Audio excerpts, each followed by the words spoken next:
En la Segunda Guerra Mundial, algunas de las operaciones más extraordinarias de las fuerzas especiales cambiaron el curso de la historia. Ahora volvemos a contar dichas historias de una forma que no había sido posible hasta ahora, utilizando gráficos de última generación, análisis expertos, demostraciones con armas y explosivos y relatos en primera persona de hombres que hicieron historia. Examinaremos desde un punto de vista forense cómo transcurrieron exactamente dichos acontecimientos minuto a minuto. Ahora podremos revelar si fue una táctica bien diseñada o simple suerte lo que triunfó al final.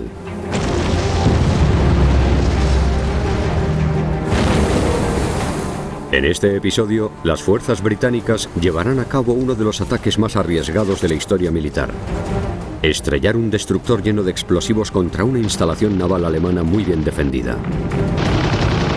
Esta es la historia del legendario ataque de Saint-Nazaire, contada por el capitán del destructor, el capitán de corbeta Sam Beatty, el comandante Bill Copeland y dos jóvenes oficiales, Coram Purdon y Stuart Chant. Su misión consistirá en hacer saltar el muelle por los aires bajo la atenta mirada del enemigo y escapar en barco. Les avisaron de que podían no regresar, pero si tenían éxito, podrían poner fin a la batalla del Atlántico Norte y cambiar el curso de la guerra. Cuerpos de élite de la Segunda Guerra Mundial, el comando a vida o muerte. 27 de marzo de 1942, 22:15 horas. Estamos a 65 kilómetros de la costa de Francia. El HMS Campbelltown, un viejo destructor de más de 900 toneladas, forma parte de una flotilla que avanza en la oscuridad hacia el puerto de Saint-Nazaire en manos de los alemanes.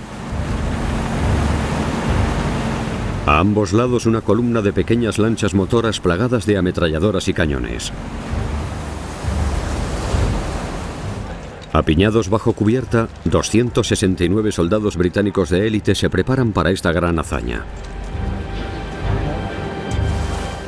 Saben que las próximas horas acabarán decidiendo el curso de la guerra.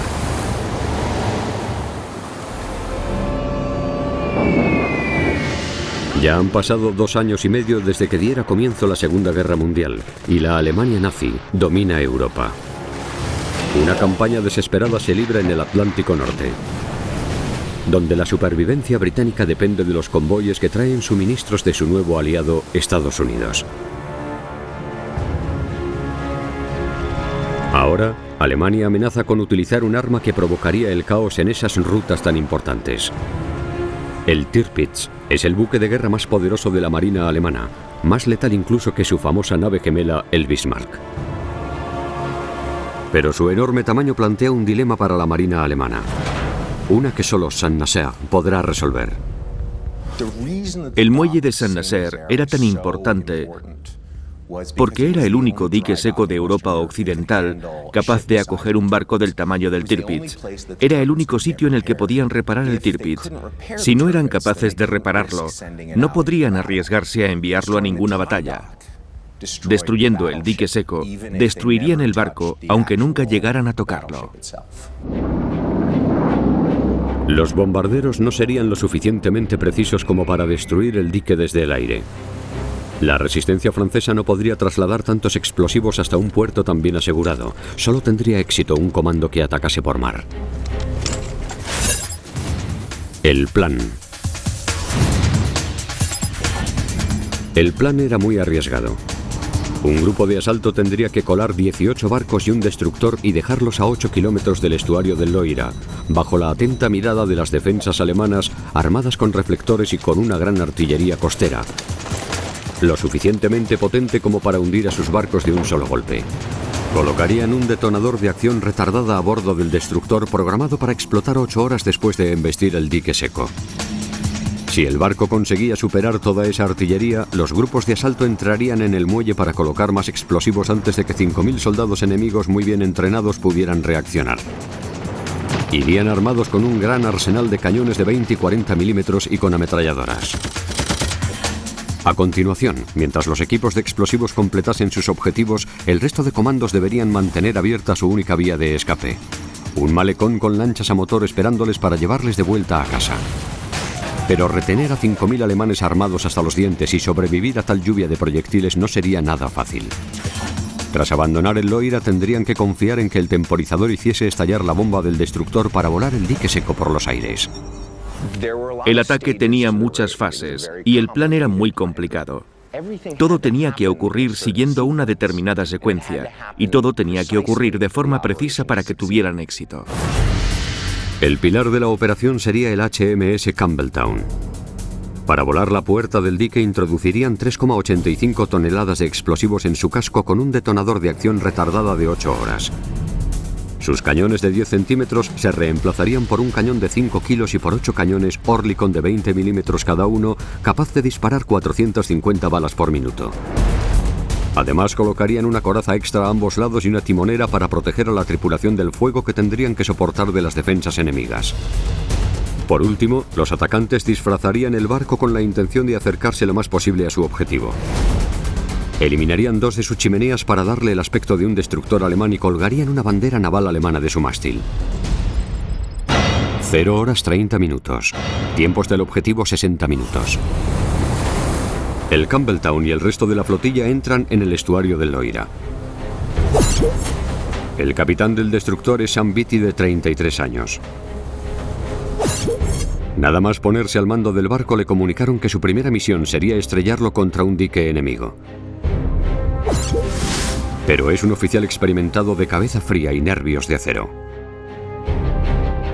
La primera prueba de la existencia de las defensas enemigas llegó cuando encendieron sus focos en la costa norte. Barrieron la zona de norte a sur, pero dejaron de buscar justo antes de descubrir los últimos barcos del escuadrón. Beatty sabe que van a necesitar toda la ayuda posible. Mira hacia el cielo y el sonido de un ataque aéreo disuasorio aumenta por momentos. Los bombarderos británicos han llegado a Saint-Nazaire justo a tiempo. Al principio, la intención del bombardeo de la RAF era que los alemanes no prestaran atención a lo que estaba pasando en el mar y además causar algunos daños a las defensas alemanas que intentarían recuperarse y no se percatarían de lo que se les estaba acercando por mar. Pero el resultado no fue el que esperaban los británicos. Los comandos habían solicitado un ataque aéreo a gran escala con 350 aviones, pero solo llegaron 62 porque la Fuerza Aérea se negó a desviar tantos aviones de su campaña principal. Y para empeorar las cosas, había nubes muy espesas en la zona del puerto. La RAF no quería arriesgarse a matar a un gran número de civiles franceses, así que lanzaron pocas bombas. En vez de eso, los bombarderos volaron en círculos esperando que fuera distracción suficiente. Pero un comportamiento tan inusual solo consiguió levantar las sospechas de los alemanes. Aquel ataque a pequeña escala no distrajo a los alemanes, les puso en alerta. Cuando los 3 servicios trabajaban juntos, los efectos podían ser devastadores. Pero en ese caso, la rivalidad entre ellos y la falta de comunicación puso en peligro el éxito de aquella misión. De momento, Beatty y sus hombres no han sido detectados al pasar por la estación alemana de radar en Le Croisic. Su próximo obstáculo, un canal muy poco profundo en el que el Campbelltown podría encallar en cualquier momento. Solo había una ruta para acceder al puerto y estaba muy bien custodiada por los alemanes. Pero los británicos se dieron cuenta de que cuando la marea estaba alta, había un camino alternativo para llegar hasta el dique seco. Si se utilizaban barcos muy ligeros o barcos especialmente aligerados, se podía navegar por ese canal y aparecer en el dique seco desde un ángulo diferente. El Campbelltown también había sido despojado de cualquier elemento que no fuera esencial para el ataque. Pero incluso con la marea alta, solo tendrían unos centímetros de margen.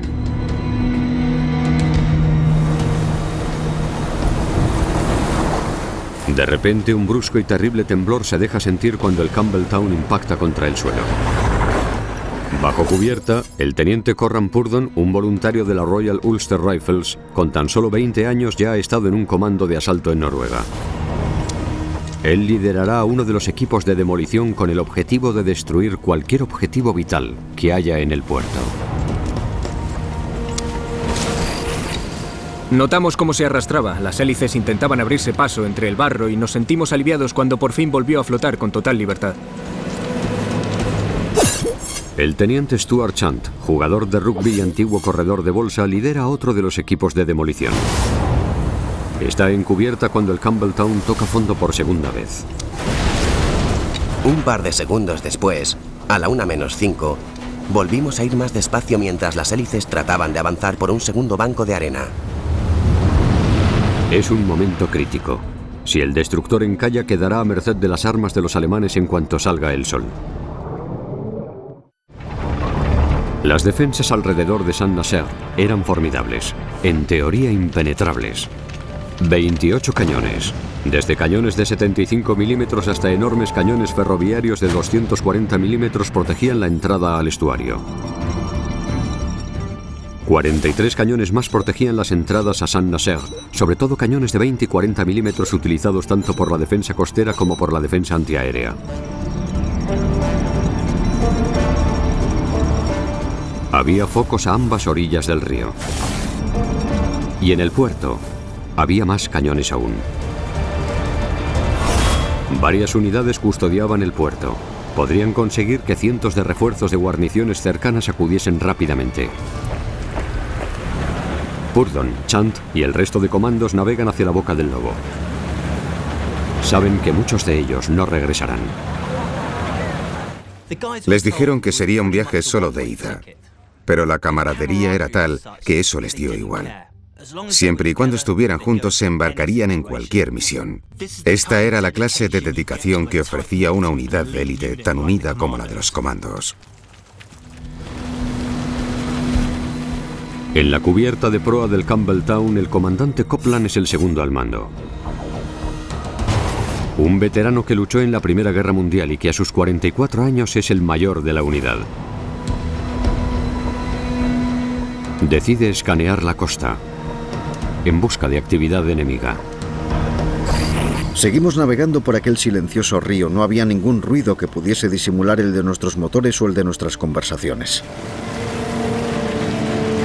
La flotilla está a 3,2 kilómetros de su objetivo. De repente se encienden más focos. Enseguida ven al Campbelltown y al resto de lanchas. Pero los alemanes dudan. El Campbelltown lleva una bandera alemana y podría ser uno de los suyos.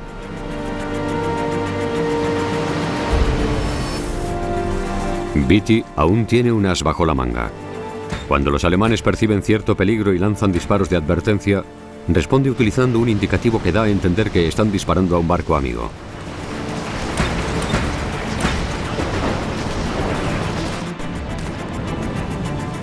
Cada segundo cuenta a medida que el destructor se va acercando a su objetivo.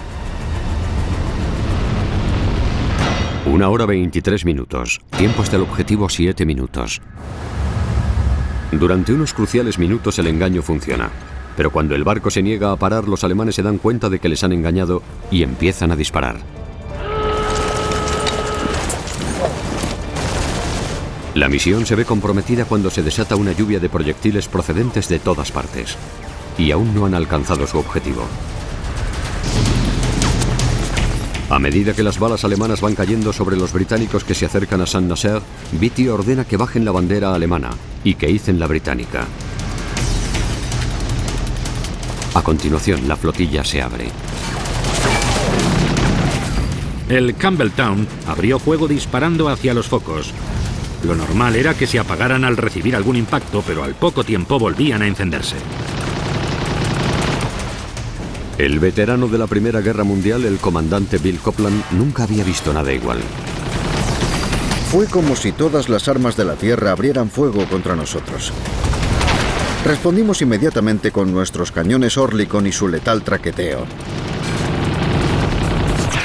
Desarrollado por una empresa suiza, el cañón Oerlikon solía utilizarlo tanto la Marina británica como la americana como arma antiaérea. Disparaba proyectiles explosivos de 20 milímetros a una tasa de 7 por segundo y era increíblemente eficaz contra objetivos ligeramente blindados, pero era incapaz de derribar fortificaciones enemigas, lo que pronto supondría un serio hándicap para los atacantes. Los ametralladores se unen disparando 500 balas por minuto con sus ametralladoras Bren, el arma de apoyo por excelencia de la infantería británica durante la Segunda Guerra Mundial. Esta es la ametralladora Bren, la ametralladora ligera británica. Se trata de una pieza muy robusta y útil. El tambor tiene una forma muy característica. Se quita con gran facilidad. Es sólido y robusto.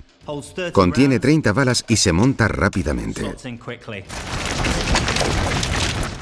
Si esta arma tiene alguna pega es que es demasiado precisa. Al disparar, las balas salen demasiado agrupadas. El objetivo de las armas de apoyo es que disparen proyectiles separados para que el enemigo tenga que bajar la cabeza. Las ametralladoras modernas de hoy en día están diseñadas para ser menos precisas que esta arma de la Segunda Guerra Mundial. A pesar del famoso poder de detención de las ametralladoras Bren, el tiroteo procede de un solo lado. Los barcos británicos identificados por los focos son objetivos fáciles. Las víctimas empiezan a amontonarse rápidamente. A través de la ventana blindada del Campbelltown, el teniente Chant ve cómo las pequeñas lanchas están siendo acribilladas a balazos. Desde popa veíamos cómo el fuego brillaba en la superficie del río y cómo las lanchas trataban de librar una desesperada batalla por la supervivencia contra la aplastante potencia de fuego alemana.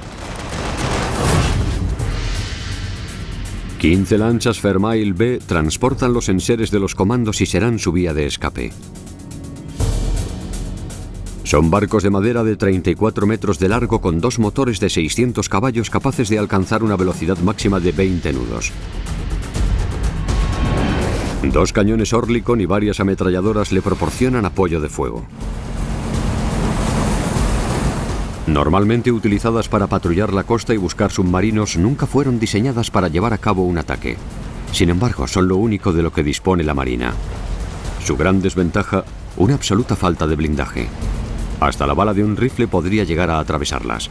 Además, para que lleguen hasta Saint-Nazaire y vuelvan, es preciso instalar tanques de combustible extra en las cubiertas.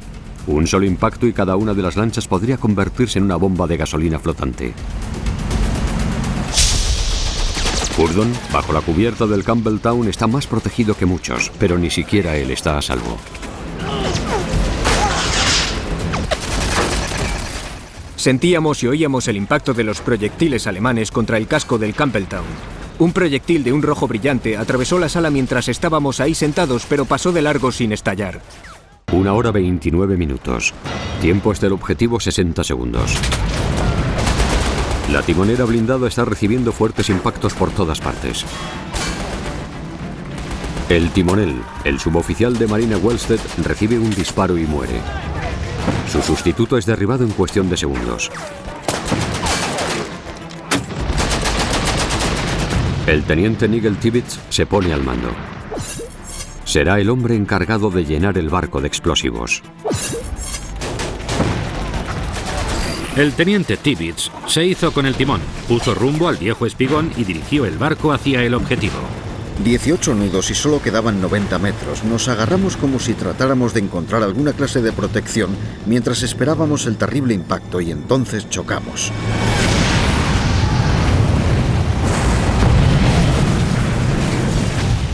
De repente, el barco se detuvo.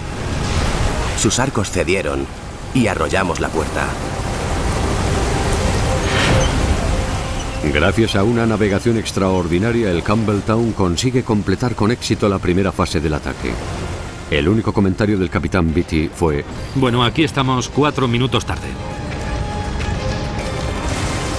La Marina Real ha cumplido su misión.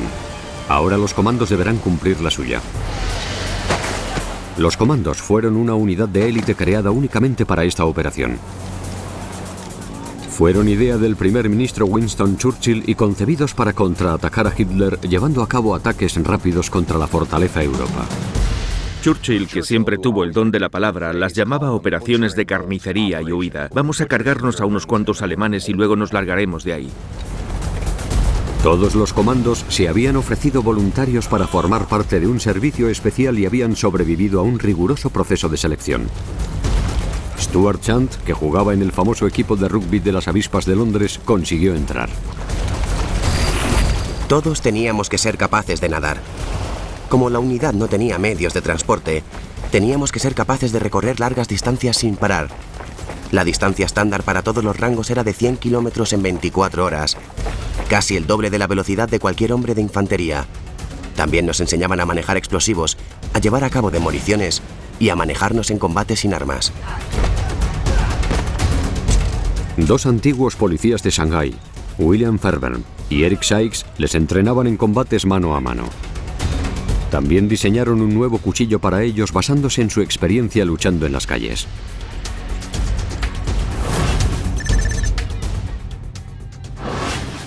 El cuchillo Fairbairn Sykes es sinónimo de los comandos y las fuerzas especiales. De hecho, hoy en día este cuchillo sigue siendo el símbolo de la insignia de los comandos. Tenía una hoja fina y preciosa diseñada para entrar hasta el fondo de la caja torácica y salir sin problema alguno. Durante semanas, los comandos se entrenan sin descanso para peleas callejeras nocturnas, mientras los equipos de demolición practican instalando cargas una y otra vez. Para el ataque, los comandos se dividen en dos grupos diferentes. Los equipos de demolición, como los liderados por Chant y Purdon, harán saltar el puerto por los aires. Llevarán mochilas con hasta 40 kilos de explosivos por hombre. Debido a esa pesada carga, solo podrán llevar una pistola Colt de calibre 45 encima. El resto de comandos se dividen en equipos de asalto para tomar las posiciones enemigas y para proteger a las patrullas de demolición mientras trabajaban. Irán fuertemente armados con armas automáticas, incluyendo ametralladoras Bren y subfusiles americanos Thompson de calibre 45. Este es el subfusil Thompson M1. Es un subfusil americano. Probablemente les suene más de las películas de Hollywood de gángsteres y de la época de la ley seca. Pero en dichas películas siempre tenían un tambor enorme. Estos tambores contenían entre 50 y 100 balas. El problema de dichos tambores era que las balas solían atascarse dentro del propio fusil.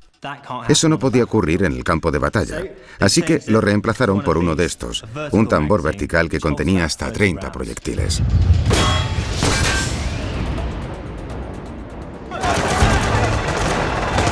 El momento de los comandos ha llegado.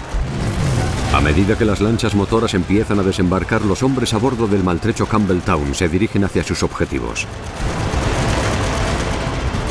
Los 70 comandos del Campbelltown se dividen en 9 equipos. 2 equipos de asalto liderarán el camino y tomarán las posiciones enemigas que encuentren a izquierda y derecha, mientras los equipos de demolición avanzarán hasta sus objetivos. El equipo del teniente Chant irá hacia la estación de bombeo del dique seco. El equipo del teniente Purdon hacia la caseta eléctrica norte y más equipos hacia la puerta norte del dique y la caseta sur. Cuando todos los objetivos hayan sido destruidos, se retirarán hasta el punto de evacuación. 1 hora 40 minutos. Tiempo desde el desembarco 6 minutos.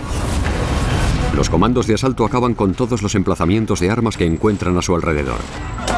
Eso le proporciona al resto unos minutos cruciales antes de que los alemanes respondan a su repentina invasión a pequeña escala. Despejan un camino para que el teniente Chant y su equipo de demolición puedan abrirse paso hasta la estación de bombeo. La estación de bombeo sube y baja el nivel del agua del dique seco. Su destrucción es de vital importancia, casi tanto como la del dique en sí. Una pequeña carga consigue abrir la puerta. Chant ha recibido un disparo en la pierna durante la incursión y tiene que abrirse camino con dolor y cuidado hasta el sótano.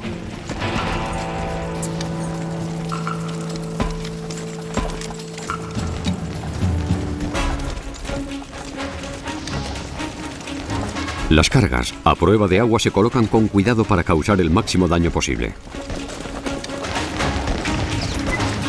El equipo de Chant utiliza un explosivo casi el doble de potente que el TNT. Vamos a simular una estación de bombeo con una lavadora. Tiene un sistema de bombeo dentro. Lo que vamos a hacer es coger un poco del explosivo plástico que se utilizó para sabotear la estación. Tenemos un equivalente moderno, pero está basado en el mismo explosivo RDX. Vamos a coger 100 gramos y vamos a colocarlos encima de la lavadora. Colocaremos un detonador dentro y veremos qué ocurre.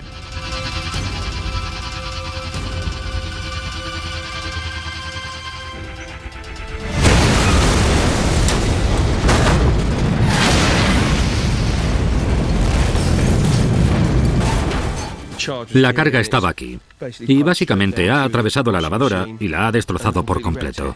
Es muy fácil de usar, fácil de llevar y capaz de generar una fuerte explosión. Perfecto para esta clase de operaciones de sabotaje.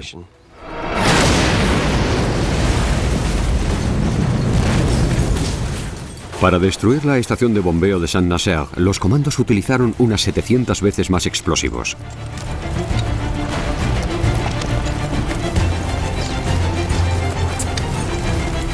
Chant activa el detonador de 90 segundos. El herido oficial, ayudado por uno de sus sargentos, sube un laberinto de escaleras cojeando y totalmente a oscuras. Y se pone a cubierto justo a tiempo. 68 kilos de explosivos destrozan la estación.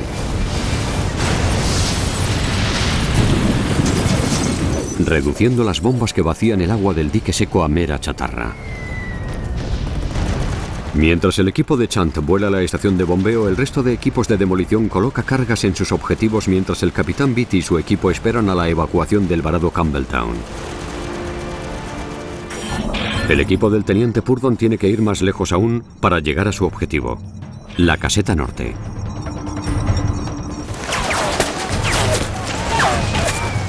Cuentan con la protección del equipo de 3 hombres del teniente Denison. Cuando se ven sometidos al intenso fuego de un grupo de alemanes situados en una trinchera, los hombres de Denison entran en acción. Era una misión complicada. La clave estaba en la velocidad. Sin ella no serían capaces de desorientar a un enemigo tan bien preparado. A medida que los comandos se iban encontrando con las posiciones alemanas, era crucial que llevaran a cabo planes sencillos para poder ejecutarlos rápidamente. Denison mantiene a los alemanes acorralados mientras 2 comandos se acercan para lanzar granadas y matar a todos los que están dentro de la trinchera. Ahora que el equipo de Denison ha despejado el camino, Purdon continúa hacia su objetivo, la caseta norte que alberga la maquinaria que abre y cierra la puerta norte del dique seco.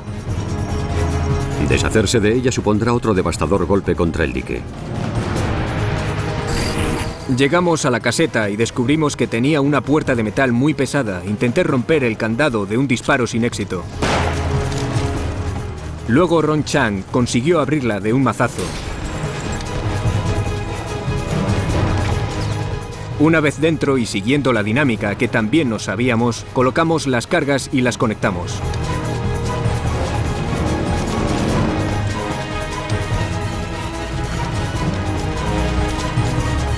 Una vez que los explosivos están conectados, el equipo de demolición de Purdon se retira hasta una distancia segura y detona las cargas.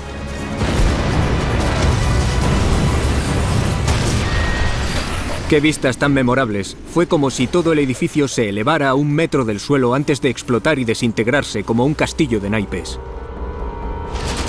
Parece que el plan va según lo previsto, pero al otro lado del muelle, su único medio de escape está sufriendo un fuerte ataque. 2 horas 19 minutos. Tiempo desde el desembarco 45 minutos. Los británicos han conseguido sus principales objetivos. El Campbelltown está situado en las puertas del dique con su carga de explosivos y los equipos de demolición ya han volado las casetas eléctricas del dique, la estación de bombeo y han dañado la puerta norte. Siguiendo órdenes, los equipos se retiran hacia el viejo espigón para que les recojan las lanchas motoras. Tal y como temían, el lugar está plagado de soldados enemigos, así que las probabilidades de salir de ahí con vida o de evitar la captura parecen prácticamente imposibles. Pero mientras el equipo de demolición de Purdon se retira, sufren el ataque de las posiciones alemanas situadas alrededor del dique. El ruido de los disparos era aterrador y la zona no dejaba de iluminarse por los focos y el fuego de las explosiones.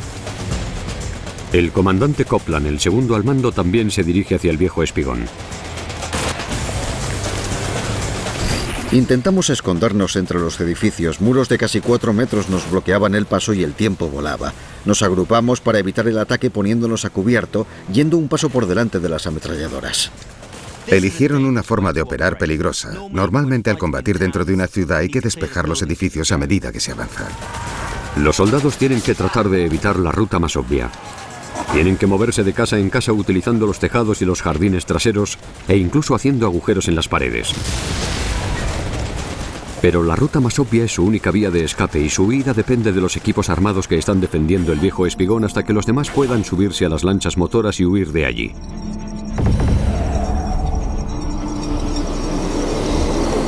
Desgraciadamente ha habido un problema.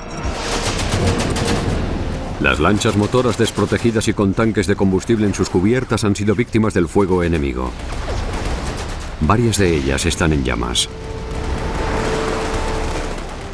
Una de las lanchas recibió el impacto de un cañón de 37 milímetros y salió volando por los aires.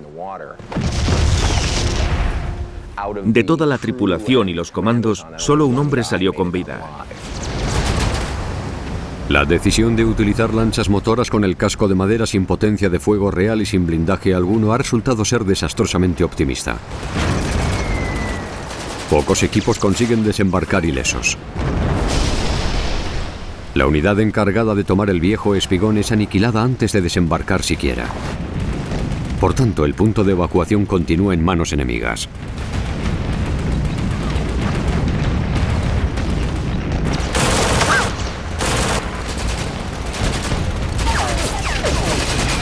De los 6 barcos que debían desembarcar en el viejo espigón, solo uno consigue llegar antes de sufrir una lluvia de granadas y disparos cercanos. Están rodeados. El comandante Bill Copeland está al mando de la fase de evacuación, pero rápidamente se da cuenta de que ya no hay nada que dirigir. Mi preciosa imagen de 14 lanchas motoras vacías solo había sido un sueño. La mayoría estaban hundidas o en llamas. En la oscuridad de la noche resplandecía un mar de petróleo en llamas. Grandes columnas de humo y explosiones naranjas daban a entender que ya no quedaban barcos para llevarnos de vuelta a Inglaterra. No creo que a muchos de nosotros nos sorprendiera. 2 horas 34 minutos, tiempo desde el desembarco 60 minutos. El teniente coronel Charles Newman se enfrenta a una dura decisión. De su equipo inicial de 269 comandos, más de la mitad están heridos y además se están quedando sin munición. Los alemanes ya son totalmente conscientes de su presencia. Marineros, policías y trabajadores portuarios alemanes han recibido la orden de actuar y pronto abruman a la fuerza de protección de los comandos. También están bajo el letal fuego de cañones antiaéreos de 20 milímetros colocados en barcos alemanes y en el techo de búnkeres para submarinos. Newman llama a su segundo al mando, el comandante Copeland, para que le ayude a improvisar un nuevo plan de escape. Tuvimos una conversación rápida y decidimos atravesar la ciudad para llegar al campo, dividirnos en pequeños grupos y dirigirnos hacia España. Reuní a todos los oficiales y Charles les explicó la situación. Chant, Purdon y el resto de oficiales escuchan en silencio.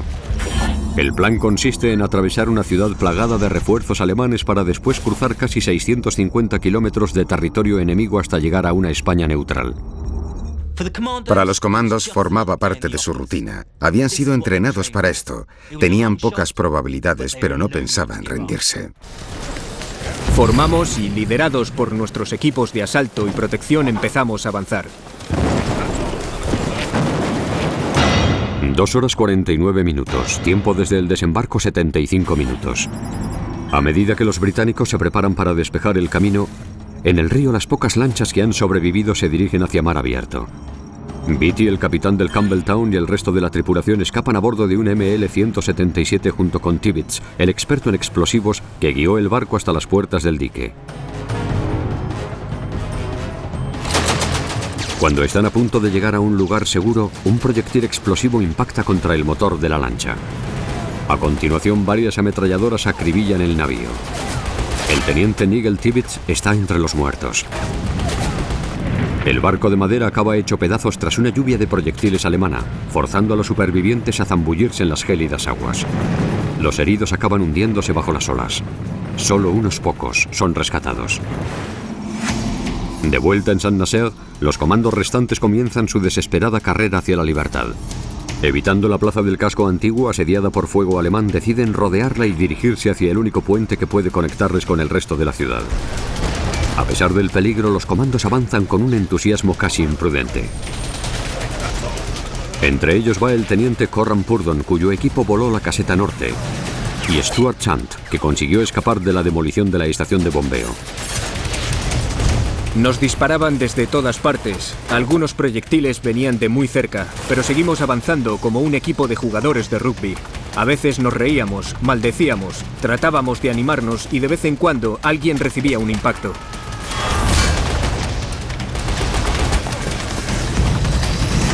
Corran Purdon me siguió, pero se enganchó el pie en un alambre y acabó tumbado a mis pies.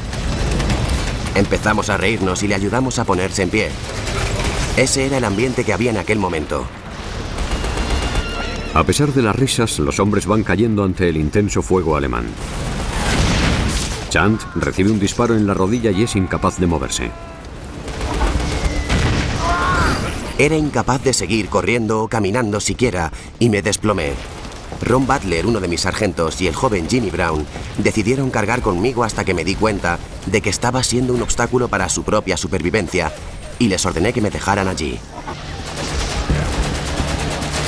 Cuando Copeland, Purdon y el resto de supervivientes llegan al puente que les separa de la ciudad de Saint-Nazaire, emprenden un último ataque, a vida o muerte, para cruzar 65 metros de campo abierto. No tenían tiempo para identificar las posiciones enemigas. Su única opción era cargar rápidamente contra los defensores alemanes situados en el puente y tratar de llegar al fortín del extremo más lejano. Disparar desde la cadera es algo que no aparece en ningún manual táctico, pero la situación lo requería y había que hacerlo rápida y contundentemente. Una lluvia de fuego enemigo estalló mientras cruzábamos el puente. Los proyectiles impactaban contra las vigas, las balas golpeaban y rebotaban contra los adoquines. Las ametralladoras enemigas disparan alto. En cuestión de segundos, los comandos consiguen llegar al otro lado. El comandante Copeland se detiene para vaciar su pistola contra uno de los fortines antes de que los británicos desaparezcan entre las calles de Saint-Nazaire. Nos dividimos en grupos más pequeños y a mí me tocó con el coronel Newman y con el comandante Copeland. Luego empezamos lo que más tarde se llamó la carrera de obstáculos de Saint-Nazaire, trepando muros de jardines y entrando y saliendo de las casas. Con el amanecer acercándose y cientos de alemanes peinando las calles, los comandos se esconden bajo tierra. Tienen pensado esperar a que pase el día y huir cuando vuelva a oscurecer. Pero el cerco se va cerrando. El comandante Copeland y 15 más están escondidos en un sótano. Oí pasos encima de mí, luego una voz y a continuación gritos alemanes. Esperaba que una granada de mano estallara en cualquier momento, pero no ocurrió. En lugar de eso, alemanes plagados de granadas y subfusiles Tommy aparecieron en la puerta.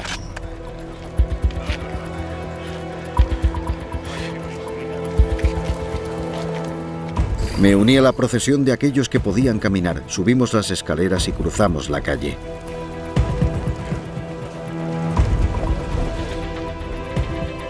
Poco a poco todos los equipos acaban acorralados y obligados a rendirse.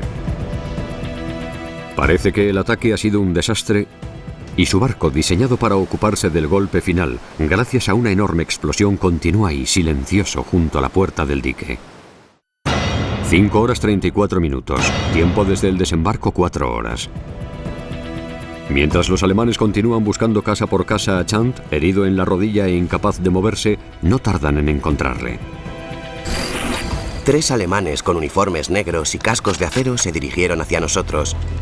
Eran hostiles e iban armados con pistolas Schmeisser. Los alemanes estaban muy nerviosos y reaccionaron de forma violenta cuando nos vieron. Nos gritaron y nos apuntaron con armas.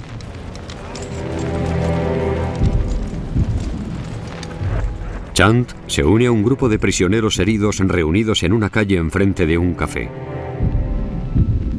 Aquí le vemos con la rodilla herida y vendada en una de las muchas imágenes tomadas aquella mañana por periodistas y fotógrafos alemanes, impacientes por documentar lo que parecía que había sido un imprudente y desastroso ataque británico.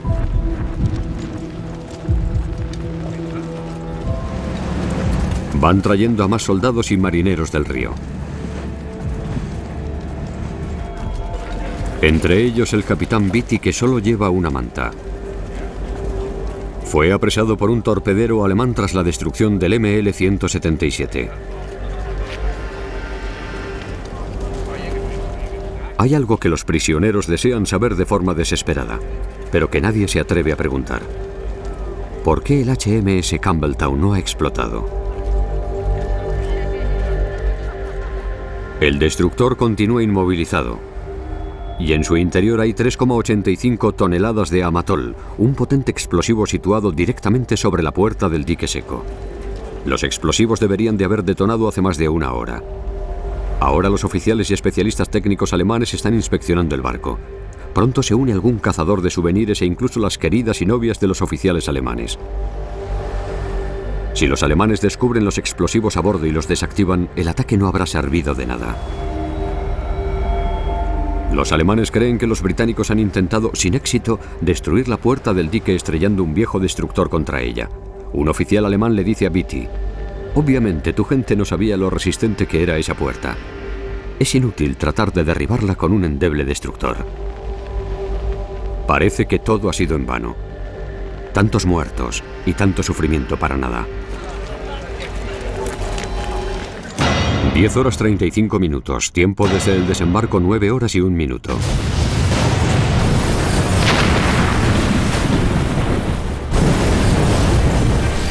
Notamos un gran estruendo cuando el HMS Campbelltown saltó por los aires. Y todos comenzamos a vitorear. Toda la ciudad se ve sacudida por la explosión. Había unos 100 alemanes a bordo del destructor cuando explotó. Los restos humanos llegaron tan lejos que los equipos de limpieza tardaron varios días en encontrarlos todos y deshacerse de ellos. La puerta, de 1.360 toneladas, acaba totalmente desencajada. El río lo inunda todo y se lleva los restos del Campbelltown con él. El ataque de Saint-Nazaire ha cumplido su objetivo, a pesar de ser prácticamente imposible. A pesar de todas las dificultades y de todo lo que salió mal, el ataque fue un gran éxito. Causó tantos daños en el dique que los alemanes no pudieron repararlo durante la guerra. El dique seco no volvió a funcionar hasta 1947, más de 5 años después del ataque. La destrucción del dique seco de Saint-Nazaire aseguró que el Tirpitz jamás volviera a navegar en el Atlántico. El poderoso buque se pasó el resto de la guerra escondido en los fiordos noruegos, donde fue finalmente destruido por Lancasters de la RAF en noviembre de 1944.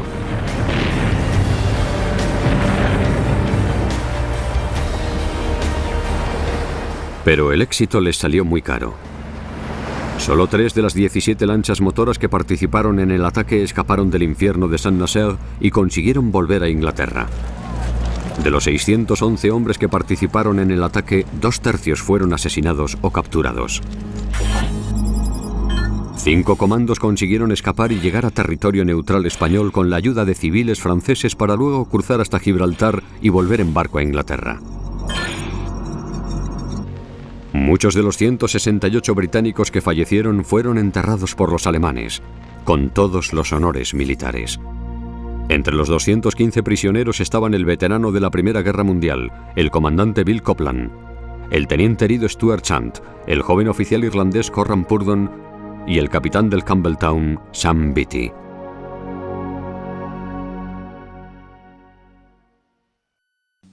El ataque de Saint-Nazaire ha sido descrito como el mayor ataque de todos los tiempos, y hay mucho de cierto en esa afirmación.